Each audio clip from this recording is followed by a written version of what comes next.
What's up, guys? How are you doing? I'm back for my yearly, bi yearly, sub yearly. I don't know what video would you call this. But yesterday I played, as you can tell from the title, I played Zach from the Chestnut YouTube and Twitch channel. And by some weird, unexpected miracle, I managed to beat him. So I'm going to show you how I did it against Zack the Ripper. So the game starts with e4, d6. Now already if you know me personally, I'd say this is something that loses by force.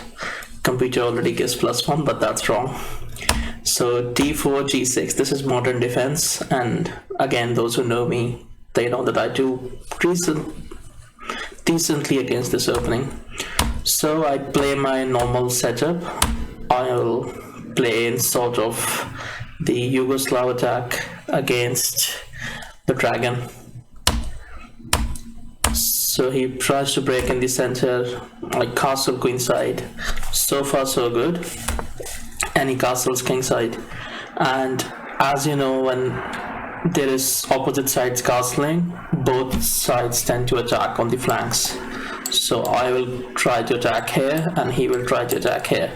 Now as he's a strong player, you'd see he did exactly that, and so I played g4, a5, h4, c6, he's preparing b5, and I played bishop there. So part of the reason to play bishop there is to stop h5 and stop the attack. So I played bishop there, he played b5, and now I played h5 myself. So as you can see, it's already giving me a big advantage because the opening has gone really well for me.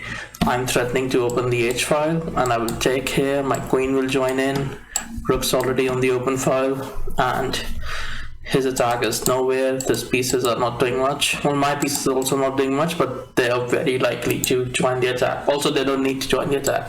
Once I take and get my queen here, it's dangerous on the h file. And he played the horrendous move here, which is g5. g5 just loses on the spot. I play queen takes g5. Now I'm threatening checkmate in one move. And only move to stop that is knight g6 or knight f5. Knight g6 or knight f5. And they both just hang a piece because my queen's attacked, but my queen's also defended, and this is hanging. So I took the piece, he took my queen. As he pointed out on his stream, if he tried to stop the queen trade with f6, I can simply take, and if he takes back, obviously this is checkmate. And if he runs there, then it's still not good for him. He's losing another piece. So he had to trade queens, and now he's down a piece in the endgame.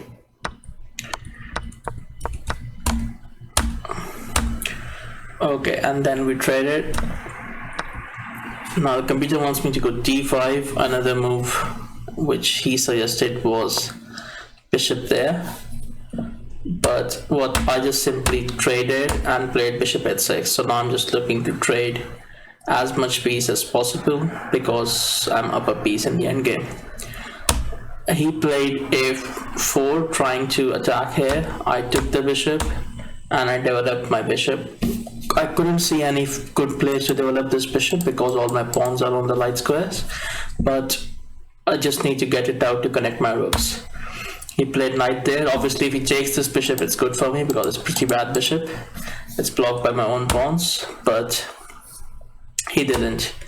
He developed his bishop further, and I stopped any shenanigans he may have on taking a2. So he played g5. His idea is his restricting my bishop, making this a bad bishop, but as soon as he plays this, when this pawn was here, it was covering f5 square. But as soon as he plays this, now my knight wants to jump here. So I rearranged my knight to go there, and we traded there. So now my bishop has a bit more scope on this diagonal, and I'm completely winning. Here I could have taken with this, but obviously I wanted to get my knight more active, otherwise my knight don't really have any good squares. So now I'm threatening to win this. So he offers a rook trade. I think I should take it immediately, but like practically I should take it, but I didn't. I took the pawn and I checked him a couple of times. F6. And now my pawns start rolling. I have a piece and a pawn extra, so which I need to start rolling. So this is also stupid by me because I'm not gaining any time on the clock as there was no increment. But I played this a couple of times and then I traded and then I offered a rook trade. He obviously did not accept it because he'd be completely lost. And I went in with my rook, hitting the f2 pawn.